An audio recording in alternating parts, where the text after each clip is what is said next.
Tuhan bersamamu. Inilah Injil suci menurut Markus.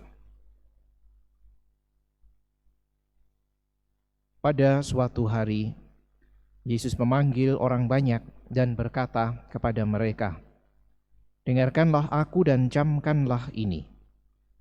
Apapun dari luar yang masuk ke dalam seseorang tidak dapat menajiskan dia.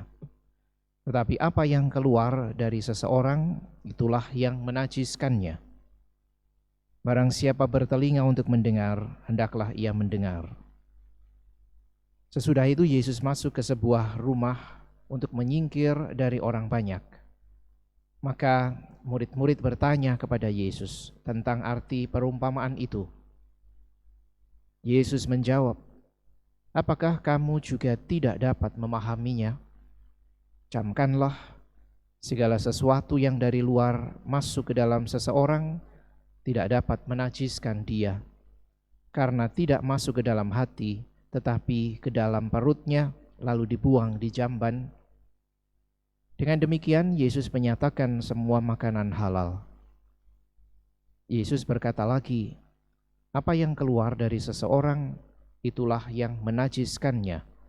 Sebab dari dalam hati orang timbul segala pikiran jahat, persinahan, keserakahan, kejahatan, kelicikan, hawa nafsu, iri hati, hujat, kesombongan, kebebalan. Semua hal-hal jahat ini timbul dari dalam dan menajiskan orang." Demikianlah sabda Tuhan.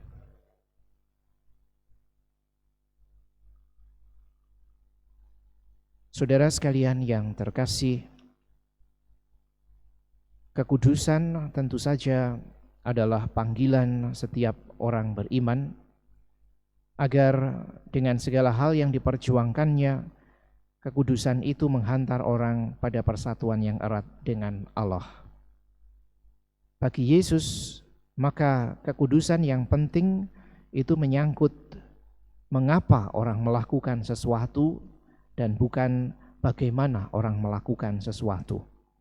Itulah yang tadi kita dengarkan di dalam bacaan Injil ketika Yesus mengajarkan kepada orang banyak tentang apa yang bisa menajiskan seseorang, yaitu apapun yang keluar dari dalam dan bukan soal apa yang masuk. Maka ini menyangkut motivasi dari hati.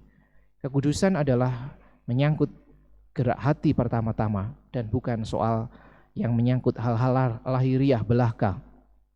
Maka beruntunglah kita kalau kita menjadi orang Kristiani, bahwa kita tidak disibukkan sebetulnya dengan persoalan halal atau haram, menyangkut makanan misalnya. Tetapi Yesus lebih mengajak kita untuk melihat disposisi atau sikap hati kita di hadapan Allah dan di hadapan sesama. Karena persis di sana kekudusan bisa lahir dan menghantar kita untuk sampai lebih dekat dengan Allah. Maka mari saudara sekalian yang terkasih, kita juga mencoba melihat lebih dalam ke dalam disposisi hati kita. Mengapa kita melakukan banyak hal di dalam hidup kita, sebagaimana misalnya kita melakukan banyak kebaikan di dalam kehidupan kita sehari-hari sebagai seorang Kristiani.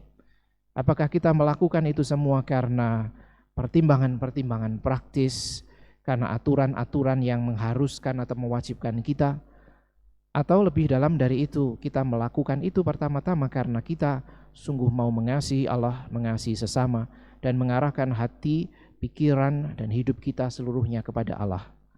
Semoga dengan semakin sering meneliti batin kita dan sampai pada pertanyaan mengapa, kita lalu bisa menemukan bentuk-bentuk lahiriah yang semakin selaras dengan motivasi yang ingin kita arahkan kepada Allah.